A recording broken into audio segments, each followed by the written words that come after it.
Saudara, kita semua tahu saat ini telah berlangsung gencatan senjata dan tentu saja ini adalah angin segar setelah setahun lebih genosida terjadi di sana yang dilakukan oleh Zionis Yahudi. Meski begitu, kita semua juga tahu bahwa penjajahan di Palestina masih terus akan berlangsung. Dan mengapa itu semua bisa terjadi? Maka penting bagi kita untuk mengetahui penyebab utama, yakni tiadanya khilafah Islam. Bagaimana ceritanya? Begini saudara, jika kita kembali pada tahun 1924, kehancuran atau keruntuhan khilafah Utsmani bukanlah satu kebetulan. Itu semua merupakan bagian dari cita-cita kaum Zionis Yahudi yang mempunyai impian lama membangun negara Yahudi di tanah yang bukan milik mereka. Sebelumnya sempat ada dua opsi lain, yaitu Uganda dan Argentina. Tapi Zionisme bukan sekedar tentang mencari tempat berlindung, melainkan juga tentang bagaimana menancapkan bendera di Gunung Zion sebagai pusat peribadatan bagi seluruh kaum Yahudi dunia. Adalah Theodor Herzl, tokoh Yahudi yang menggagas politik Zionisme, menuliskan visisnya di dalam The Jewish State atau Der Judenstaat. Sebuah ide yang didasarkan pada satu keyakinan bahwa orang-orang Yahudi, terutama yang ada di Eropa Timur, akan terbebas dari penderitaan jika mereka memiliki negara sendiri.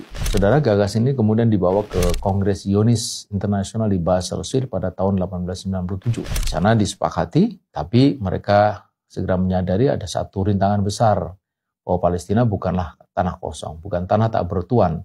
Dan semua orang tahu, Theodor Herzl paham. Maka dengan penuh harap ia kemudian menghadap kepada Khalifah Abdul Hamid II, pimpinan puncak khilafah Utsmani pada waktu itu sebagai pelindung tanah Palestina. Ia datang bukan dengan senjata, tapi dengan permohonan dan tawaran amat menggiurkan 150 juta pound sterling dalam bentuk emas sebagai harga untuk Palestina. Namun jawaban sang sultan membelah harapan mereka. Kata Sultan Abdul Hamid yang kedua, "Aku tidak akan menjual sejengkal pun tanah ini karena tanah ini bukan milikku, melainkan milik umat Islam.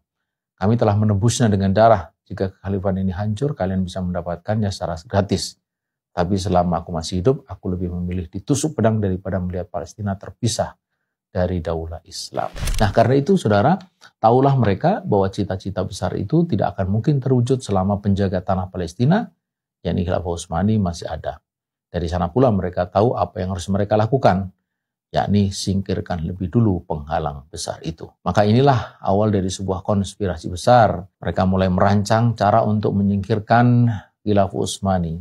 Dengan dukungan Inggris, mereka menyeret khilafah Utsmani dalam Perang Dunia yang pertama pada tahun 1914, yang membawa kekhilafan Utsmani dalam sebuah kemerosotan besar. Kemudian melalui perjanjian rahasia Sykes-Picot pada tahun 1916, mengiris tubuh daulah Islam, membagi tanahnya, sebagian dikuasai Prancis dan sebagian dikuasai oleh Inggris.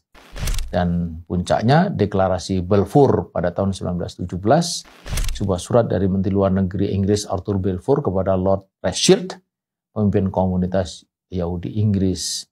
Intinya dukungan resmi Inggris untuk berdirinya negara Yahudi di Palestina. Surat sederhana tapi mematikan. Dari sinilah babak baru dimulai, sebuah jalan panjang yang kini membawa kita kepada pertempuran atau peperangan sampai ini hari.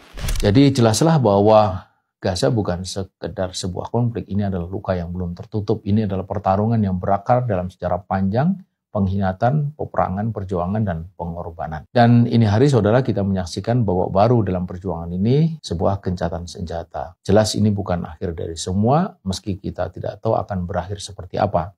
Tapi satu hal pasti, bahwa perjuangan ini belum selesai hingga tanah yang diberkati itu kembali. Suatu hari nanti, insya Allah. Takbir.